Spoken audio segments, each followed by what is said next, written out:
kelmay anima o'tirib Xitoy ulusini taqdiri, tarixiy, bevosita Xitoydagi Yuan sulolasidan bog'liq. Chunki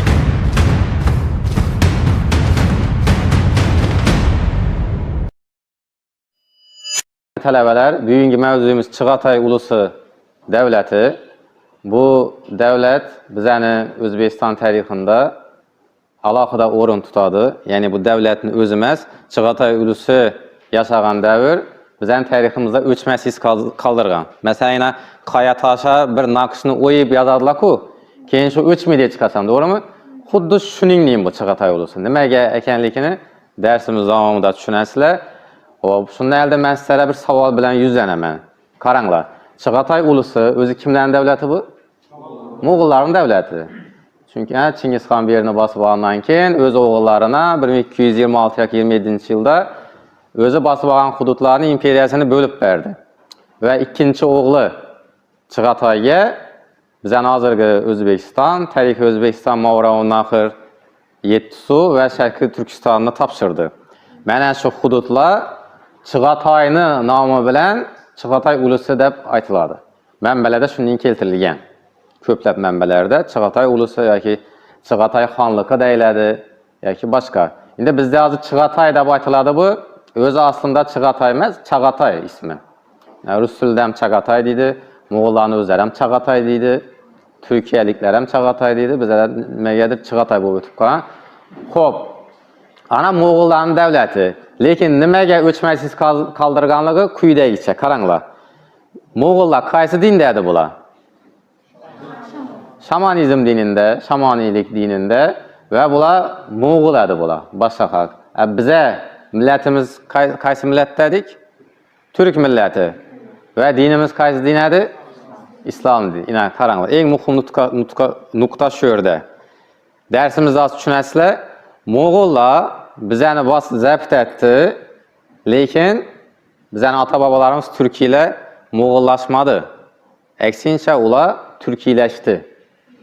Bir nokta. İkincisi, Moğollar şamanlık dinini alıp geldi beri. Mavrounnahr. Lekin bizning ata-babalarimiz şamanizmga o'tib ketganlari yo'q. Aksincha, ular musulmon bo'lib ketdi.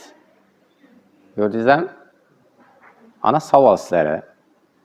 Nimaga Moğollar Türkilashib ketdi? Aksincha bo'lishi kerak, Moğollashtirishi kerak edi-ku bizani.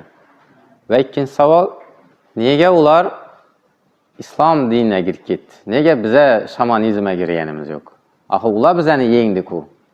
Chingizxon g'alaba qildi-ku bu yerda. Qani kimda qanday javob bor?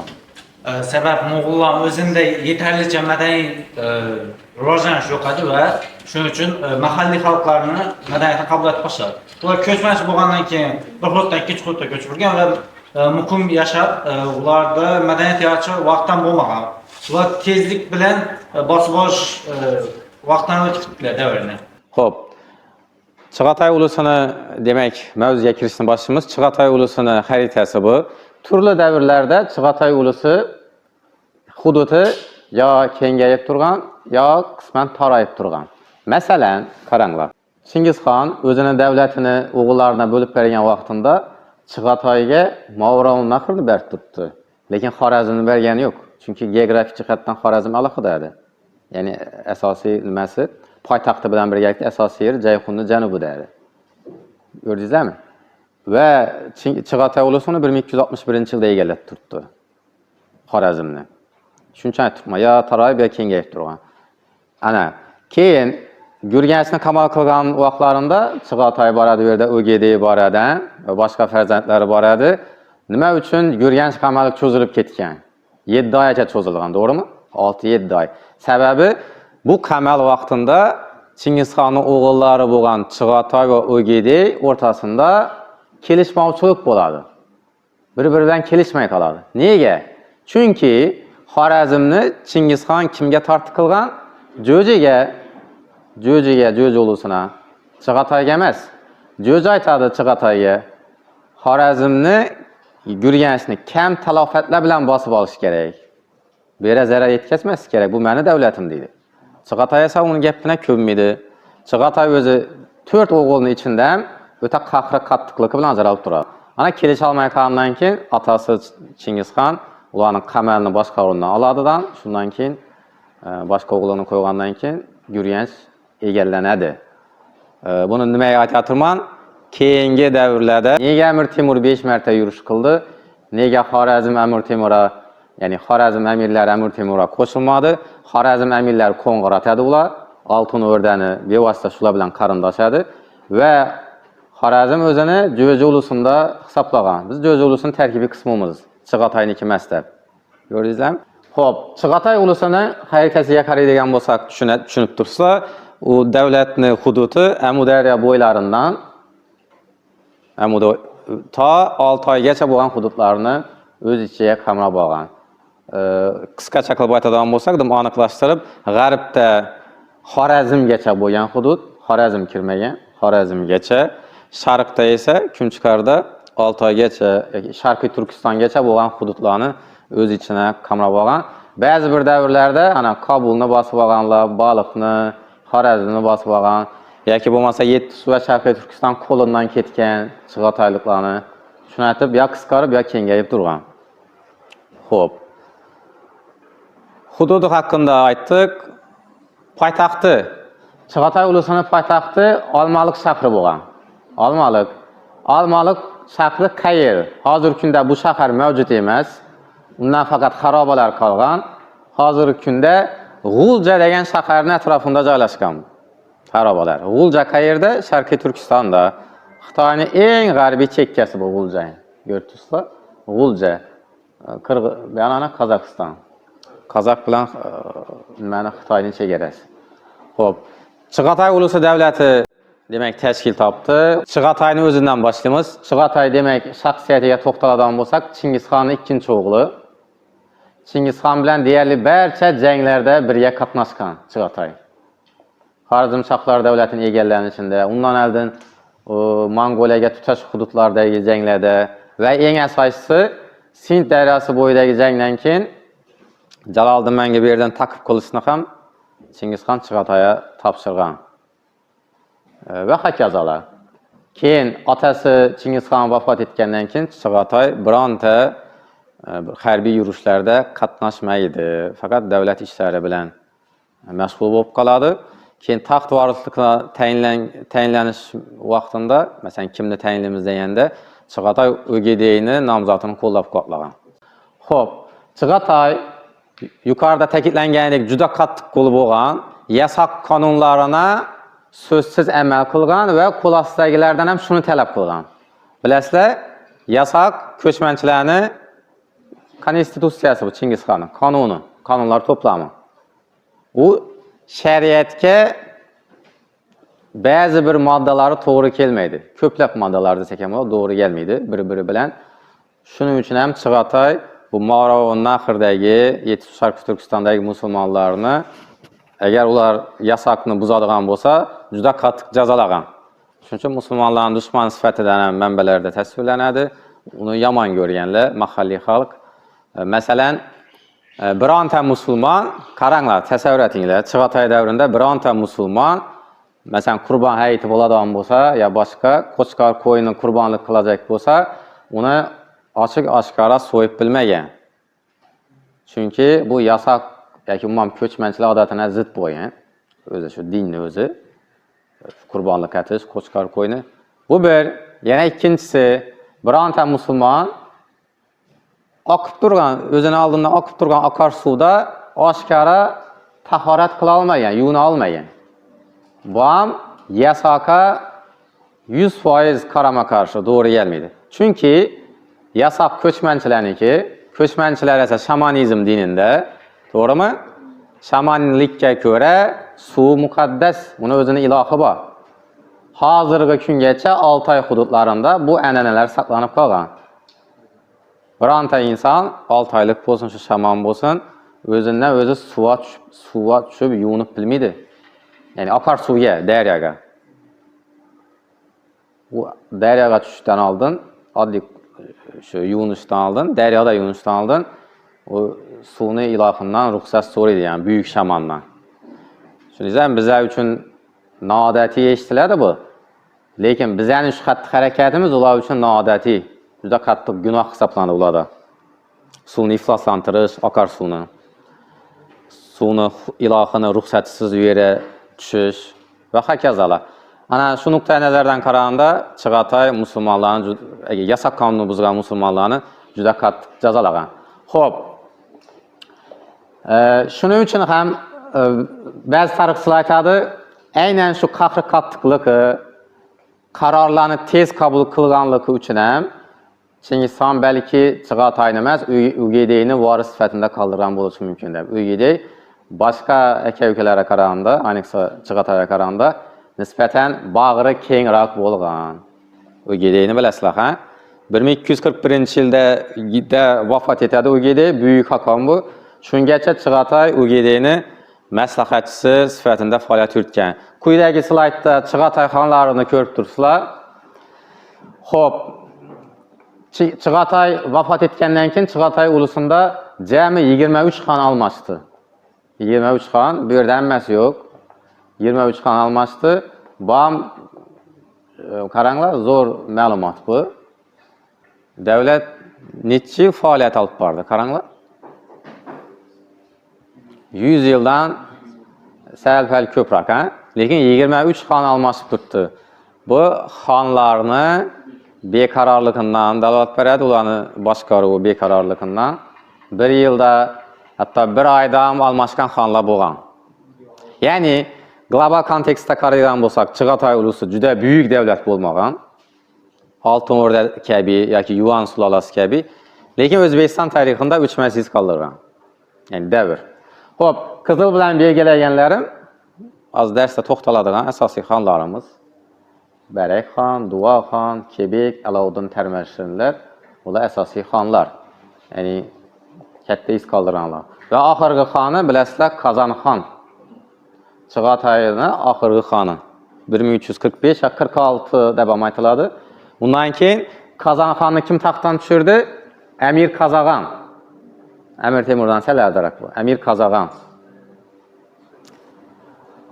Xo'p. Kebekxon davriga kelib Mo'g'ullar turklashib bo'lgan edi. Kebekxon va Tarmarishinlarni Alovuddin Tarmarishin davrida Movarounnahrga sayohat qilgan Ibn Battuta, hammamizga tanish bo'lgan Ibn Battuta aytadiki, Kebekxonning tili turk bo'lganda, turk tilida gaplagan. Tarmarishin ham turk tilida gaplagan. Va bu davlatni Ibn Battuta Turkiston deb nomlaydi, Chig'atoy deb emas, Turkiston deb. Xo'p, endi qaranglar. Chig'atoy ulusi tashkil topdi. Eng qiziq tarafi Chig'atoy xonlari davlatni ichki ishlarini aralashmagan. Ichki ishlarigacha. Ta shu Kebekxon davrigacha. Ular nima ish qilib turgan? Faqat soliq, o'lpon yig'ish bilan shug'ullanib turgan. Poytaxt Olmaliqda bo'lgan va shu Chig'atoy xonlari deb aytib turibmiz, ya'ni 23 xon. Hammasi ham mustaqil siyosat olib bormagan. Ugedeyni tirikligi vaqtida Chig'atoy ulusi bevosita Ugedeyni davlatına qaram bo'lgan. Ugedey ne olib turgan? Soliq olib turgan. Kim orqali? Mahmud Yalavaç orqali. Movarounnahrning noibi. Mahmud Yalavachdan keyin Mas'udbek keladi. Bu Munkeni davrida, buyuk hakam Munki. Mas'udbek orqali Movarounnahrni boshqarib turibdi. Gördingizmi? Xonlar aralashmagan. Belki shuning uchun ham xonlar tez-tez almashib turgan bo'lishi mumkin. Xo'p. Movarounnahr Chig'atoy ulusi tarkibiga kirgan bo'lsa-da, yuqorida aytganimdek, amalda Ugedey tarafidan boshqarilgan. Ugedey Movarounnahrni boshqarishni Mahmud Yalovachga topshiradi. Xo'p, hatto shu yerda bir kelishmovchilik chiqadi. Chig'atoy o'zincha mustaqil siyosat olib borajak bo'lib, Mahmud Yalovachni Movarounnahr noibligidan oladi. Buni eshitgan Ugedey Chig'atoyni jazolaydi, o'zini huzuruna chaqirtirib olib va u aybini iqror bo'lgandan keyin Chig'atoy faqat Movarounnahrni qoldiradidan Mahmud Yalovachni Pekinga chaqirib, uni o'rnina Mas'udbekni tayinlaydilar. Ana Munki davrida ham Chig'atoy ulusi qaram davlat bo'lgan, Mas'udbek orqali boshqarilgan. Xo'p, Chig'atoy vafot etganda o'zini merosxo'r etib nəbirəsi Xara Xulagünü təyinləyir, yoki Qara Xulagü. Moğollara Q bilan X almasadı, bizə Q desək ular X deydi. Məsələn, Xorxorum deydi ular, bizə Qarakurum deyimiz.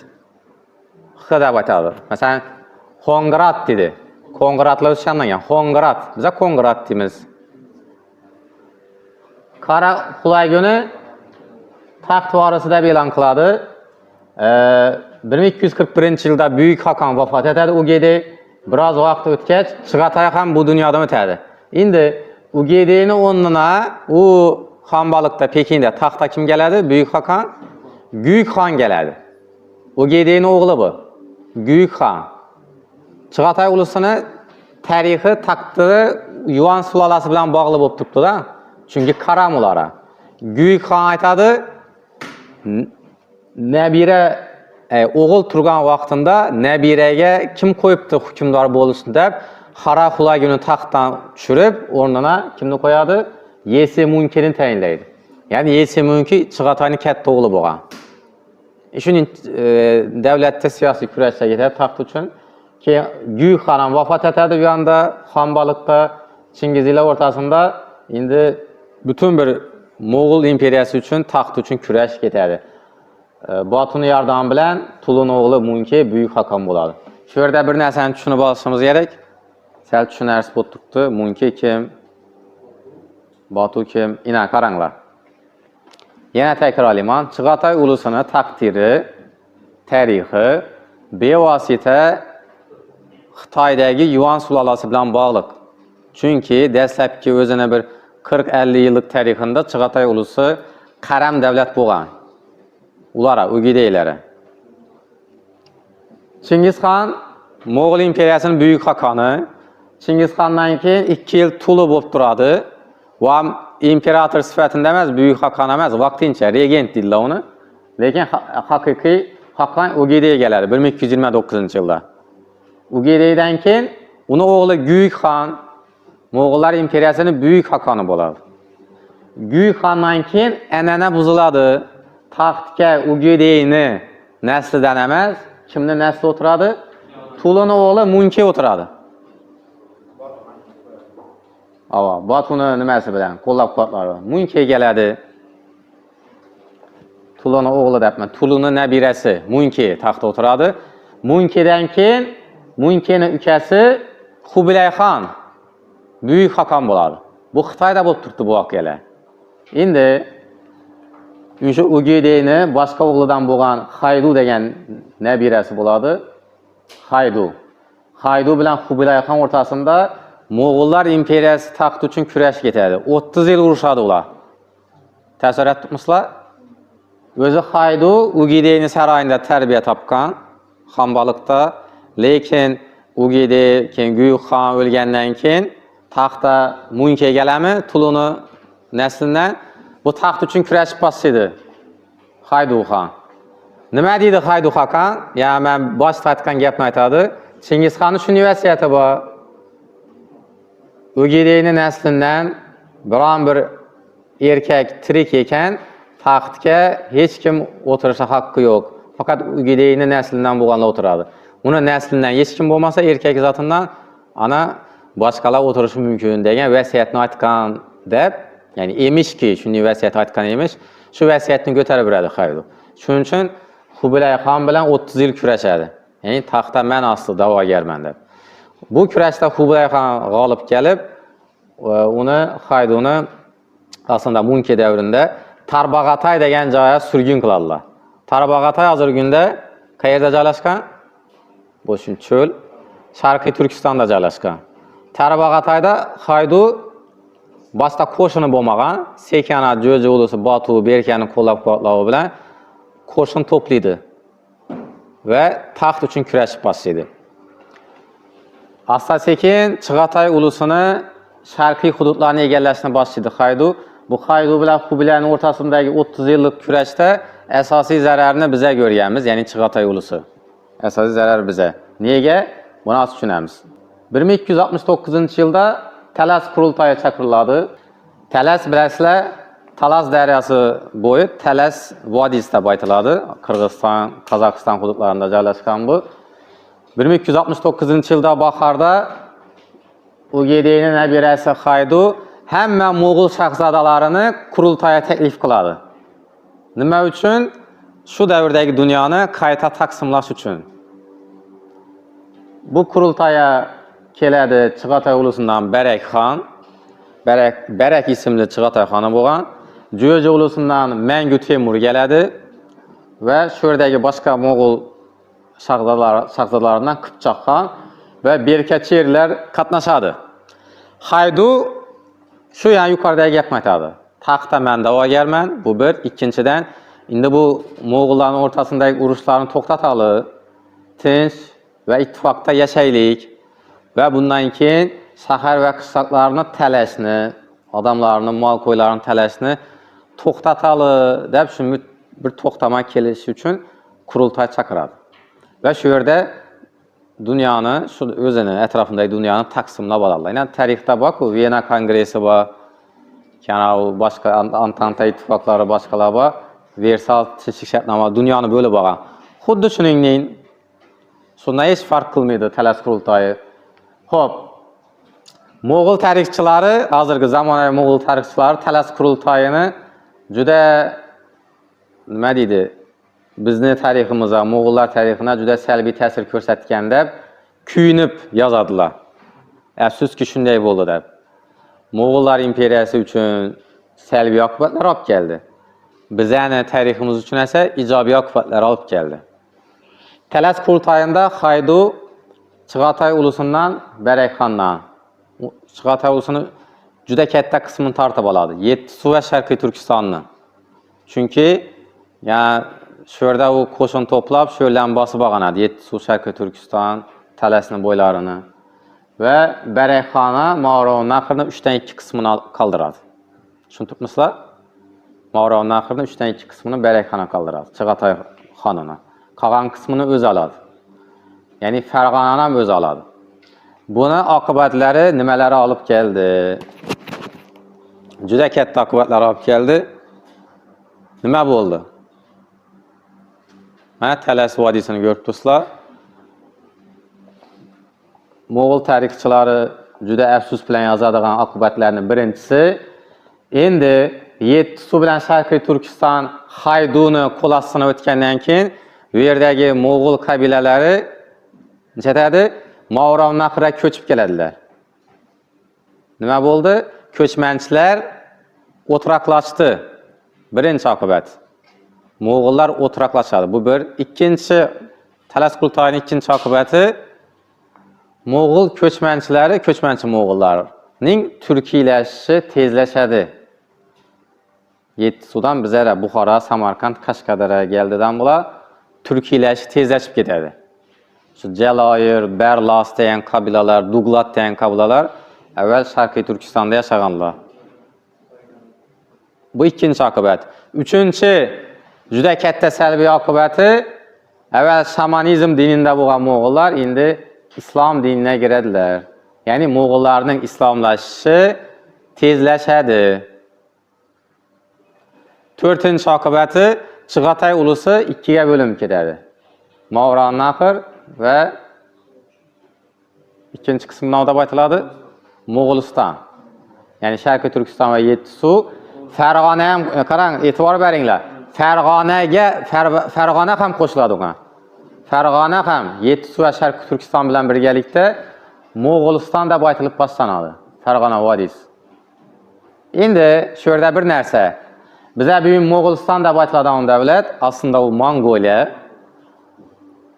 Təməllərlə doğru qollaş gərək. Moğolistan bu aslında Şərqi Türkistan bilən Yettisu. Ana dərsliklərdə oxulansa 7-ci sınıf Özbekistan tarixində Əmir Temur Moğolistan'a yürüş qıldı deyil, hə? Düşünməyən adam onun çətədir. Əmir Temur Ulan Batıra bardı məkən də bolid. Yox, bu şöyle Şərqi Türkistan'a yürüş qılğan. Böyle ətraflar, Yettisu, Şərqi Türkistan. Şöyle Moğolistan aslında. Bizə bilə da Moğolistan, Ulan Batır, Mongolia. Ana sizlərə indi şöyle saval.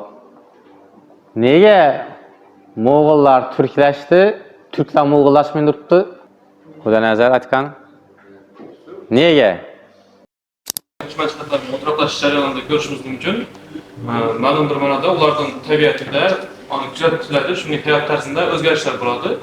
O'zgarishlardan keyin albatta u mana o'tira xalqda yashab turgan masalan dinini, ularning kundalik hayotidagi ba'zi bir masalalarni bayram ko'chirganini ko'rishimiz mumkin. Chunki hayot tarzi o'zgaradi. Ko'chmanchilar boshqa hayot tarzidan o'tadi. O'tiraqlashib turgandan keyin sabzavot yoki dehqonchilik, hunarmandchilik yoki savdo-sotiqni olib turgandan keyin bevositalarning tili ham o'zgarib boshlaydi. Bir til olsam katta ahamiyat kasb etadi. Masalan, biron bir vegan til o'rgansangiz, dunyoqarash ham, din ham shunga qarab o'zgaradi odamda. Balkim shungadir. Eng asosiy jihati qaranglar. Ko'p tarixchilarni o'ylantiradigan shu. Masalan, Amir Temur deydi. Amir Temur mo'g'ul emas, turk. Turk u. Turk tilida gapirgan. Undan oldingilar ham turk tilida gaplab turibdi masalan, o'zi mo'g'ul bo'lib. Lekin Amir Temur mo'g'ul emas. Barlas Jaloirlar ular Mo'g'ulistondan keladi. Ya'ni Mo'g'uliston nomini olgan Sharqiy Turkiston va Yettisudan ko'chib keladi bu yerga. Ular turk. Qachonlarda turk mo'g'ul bo'lgan, lekin turklashib ketgan, allaqachon turklashib ketgan edi. Xo'p, eng asosiy javob mo'g'ullar ko'chib keldim beri biza ularni yutib yubordik. Nega yutib yuboribmiz? Chunki Mavronaqir hududida turklarni salmoqi juda katta edi. Juda ko'pchilik tashkil qilgan turklar. Mo'g'ullar juda kam sonli bo'lgan. Masalan, Chingizxon bostirib keldi-ku, qo'shini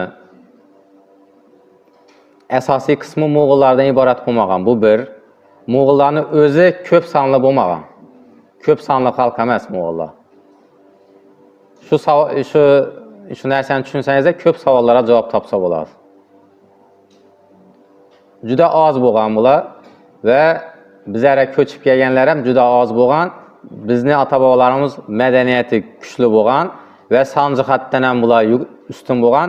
Yana bir narsa, Kebekxonacha, az Kebekxondan o'tamiz shuni, Kebekxongacha bu davlatni asosan hokimlar boshqargan. Mo'g'ullar faqat soliq yig'ib turgan. Masalan, Xorazmshohlar davlatida har bir viloyatning hokimi bo'lgan, uni malik deb aytganlar. Chingizxon, Chingizlar kelgandan keyin ham maliklarning hokimiyati saqlanib qolgan. Jamal Qarshida ham tarixchi bor-ku, o'tganmiz. Shu davrda yashagan, shu va boshqa tarixchilar yozib qoldiradi. Yettisu'dagi,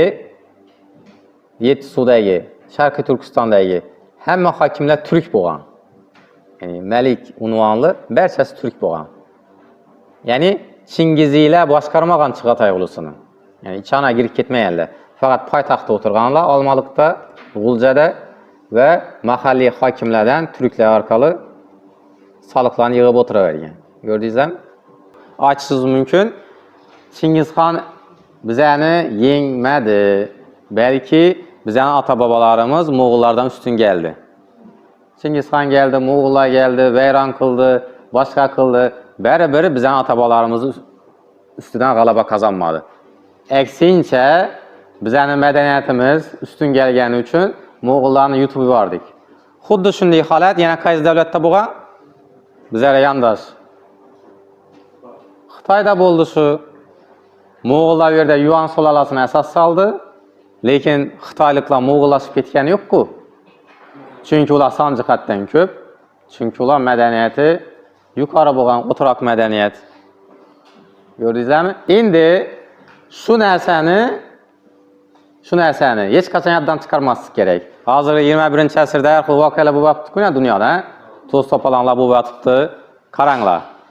Biza shu tarixni agar tushunsak, to'g'ri xulosa chiqarsak, hech qanday tahdiddan qo'rqmaslik asosimiz bor. Bu tahdid shimoldan keladimi, sharqdan keladimi, g'arbdanmi, janubdan keladimi? Hech qanday tahdiddan qo'rqmaslik mumkin. Chunki odamlarda ba'zi bir tahlikalar yuradi-ku, endi nima bo'ladi ekan? Buning tahdidi, bu tahdid deb. Hammasini javobi tarixda bor. Eng katta tahdid shu vaqtda hammani qo'rqitgan, ko'nglini g'ulg'ula solgan Mo'g'ullar imperiyasi edi. Nima bo'ldi? Yutib yubordik-ku Mo'g'ullarni.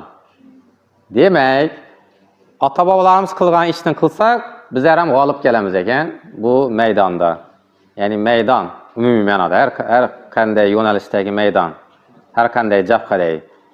Ya'ni nima qilsak, ota-bobolarimiz bizlarga qoldirgan madaniyatga sodiq bo'lsak, shuni ota-bobolarimiz qanday bizlarga olib kelsa, xuddi shu madaniyatni ma'nosini, mazmunini yo'qotmay, shaklini o'zgartirib qo'ysam, bizlardan keyingi avlodga qoldirsak, shundagina biz g'alaba qozonamiz. Har qanday kelgan tahdid bizlarga singib ketadi. Tushundingizmi meni? Eng katta tahdid shu edi, Chingizxonniki edi. Nima bo'ldi? Chingizlar turklashib ketdi. Nega? Bizlar sonimiz ko'padi. Demak, ko'p farzandlarni dunyoga keltirish kerak ekan. Ikkinchisi, o'zlarimizni madaniyatimizga sodiq qolishimiz kerak. Xuddi shu Chig'atoy ulusida ota-bobolarimiz qanday o'zini e'tiqodini, madaniyatini, tilini sodiq bo'lganligi kabi, shuni saqlaganligi kabi bizlar ham saqlashimiz kerak.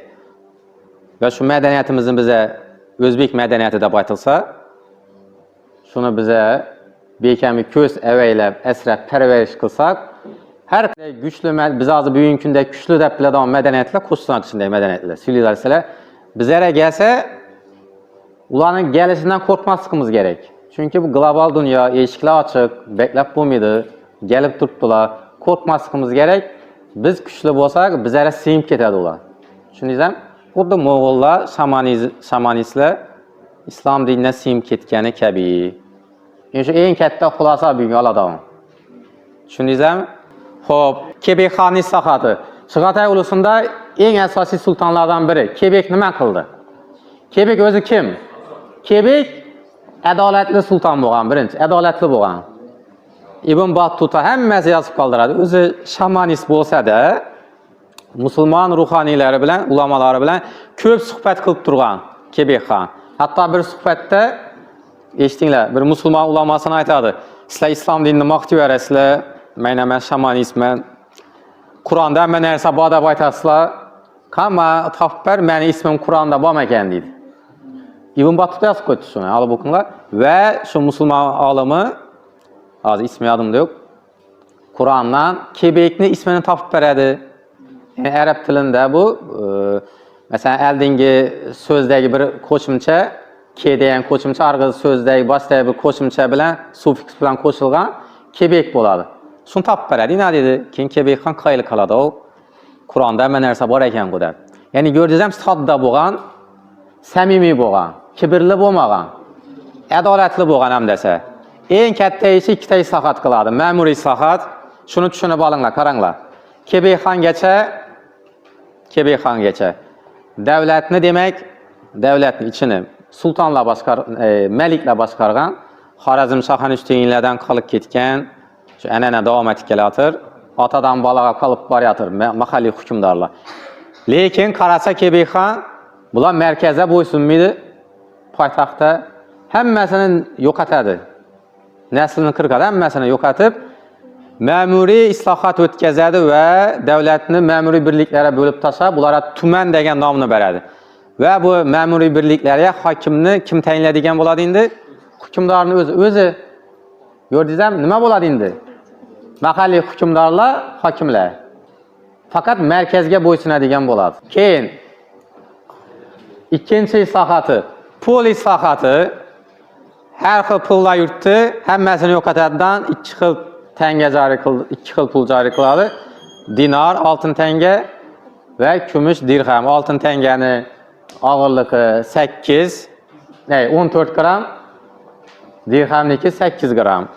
Bu mamlakatni savdo-sotiqini rivojlantiradi. Masalan, tasavvur qilinglar, Surxondaryoga borsang so'm emas, dollar amalda yurgan bo'lsa, Farg'onaga borsang yuan amalda bo'lsa, bu necha bir rivojlanish bo'ladi.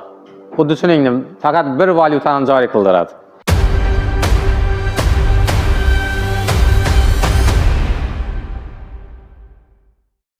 Endi hurmatli talabalar, Chig'atoy ulusining eng mashhur xoni, juda ko'plab o'sha nima deydi, muhim siyosiy voqealar, ijtimoiy voqealar ro'y bergan davr bu Tarmashrinning davri hisoblanadi. Bu Tarmashringa to'xtaladigan bo'lsak,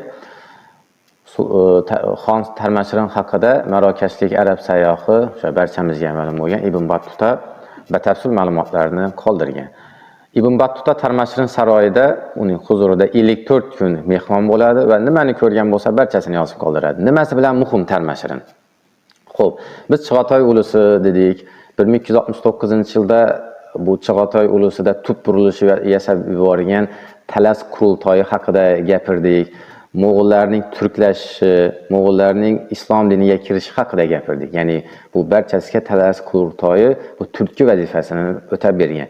Lekin Mo'g'ullar, ya'ni bu Chig'atoy ulusidagi, Moron-Nahrdagi Mo'g'ullar deyarli butkul turkiylashdi, butkul musulmonlashdi aynan Tarmashirinning davrida. Ibn Battuta juda bir chiroyli ma'lumotlarni qoldiradi. Mana u nima deydi? Men odatdagidek bomdod namozini masjidda o'qiyotganimda, ya'ni o'qib bo'lganimdan keyin bu masjidning imomi Hisomiddin Aliyog'iy meni Tarmashirin bilan tanishtirdi va shu mana sayyoh, dunyo kezib yurgan va boshqa degan ma'lumotlarni aytgandan keyin qaranglar, Tarmashirinxon Ibn Battutaga nima deyapti? Xushmisan, yaxshimisan? Tashrifing qutlug' bo'lsin deb turkiy tilda gapirdi deydi Ibn Battuta. Ya'ni bu nima degani? Chig'atoy xonlari, ya'ni oxirgi xonlari batamom turkiylashdi degani. Va yana davom etadi Tarmashirinning fazilatlari degan o'zi alohida bob ajratgan Ibn Battuta va faqat fazilatlarini yozadi. Deydiki, oldin shamanizm dinida bo'lgan Tarmashin islom diniga kirgandan keyin butun bir hayotini islom asosiga qurishni boshladi. Bomdod va xufton namozlarini masjidda, ya'ni shu Buxoro masjidida ado qiladigan bo'ldi deydi. Qaranglar, bu kishi, ya'ni musulmon kishi uchun eng qiyin bo'lgan ish bu ertalabki, ya'ni sahargi va oqshomgi namozlarni masjidda o'qish. Tarmashin shu ishni qilyapti. Bu degani mana Mo'g'ul xoni batamom musulmonlashib bo'ldi degani. Ya'ni bu bilan nima desak bo'ladi? Bizni to'g'ri ota-bobolarimiz o'sha Mo'g'ullar bilan jang maydonlarida yengildi, boshqa qildi, Mo'g'ullar ustun keldi, Chingiziylar bu yerda bizning ustimizdan hukmronlik qildi.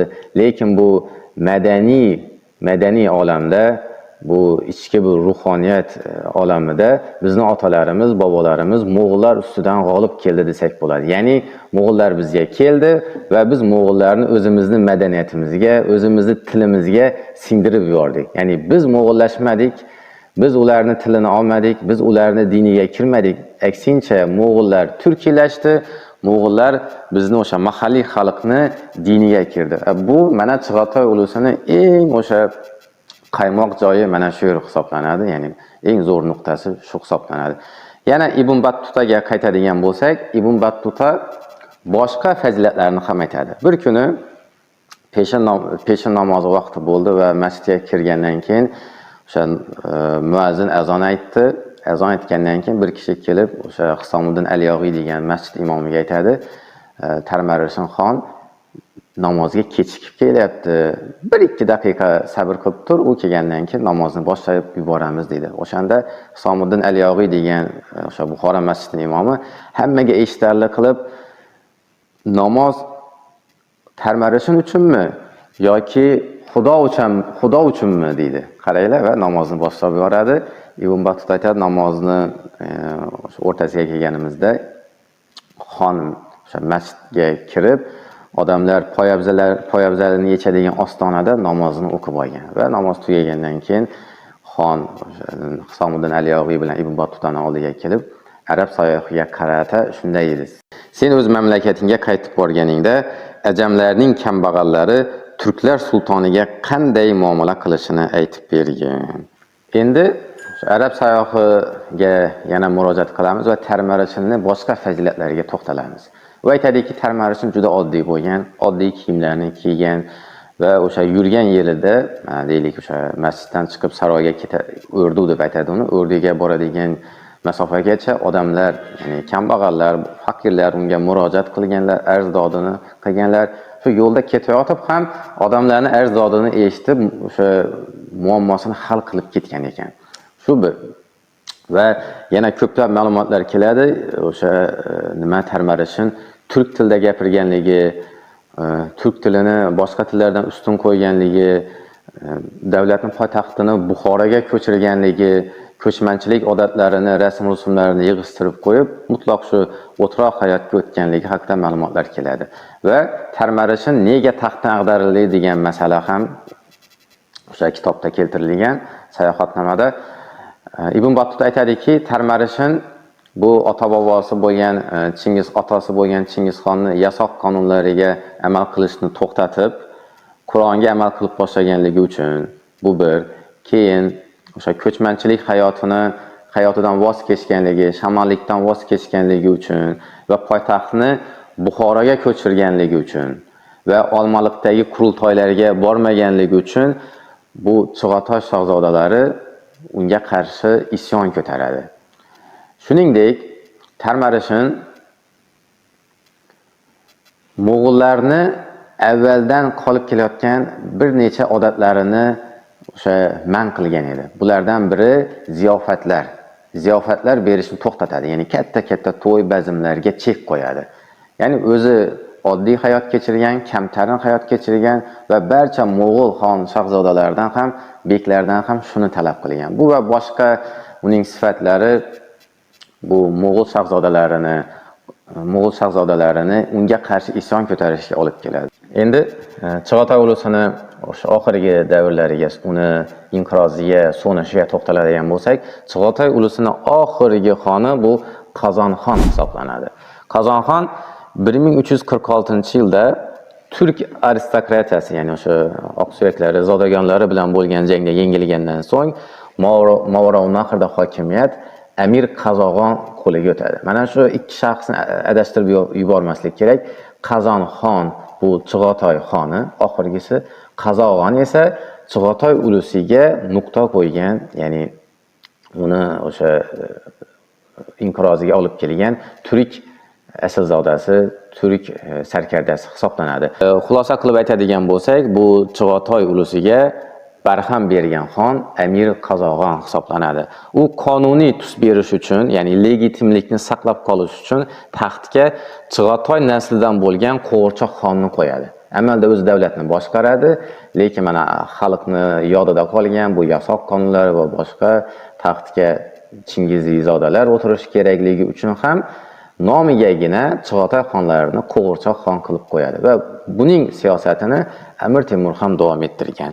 Aynan shundan boshlab Chig'atoylardan bo'lgan Qo'g'irchoq xonlar taxtga o'tirishni boshlaydi. Bir so'z bilan aytganda, Chig'atoy ulusiga amalda chek qo'ygan, uning o'sha mavjudligiga barham bergan shaxs Amir Qozog'on hisoblanadi.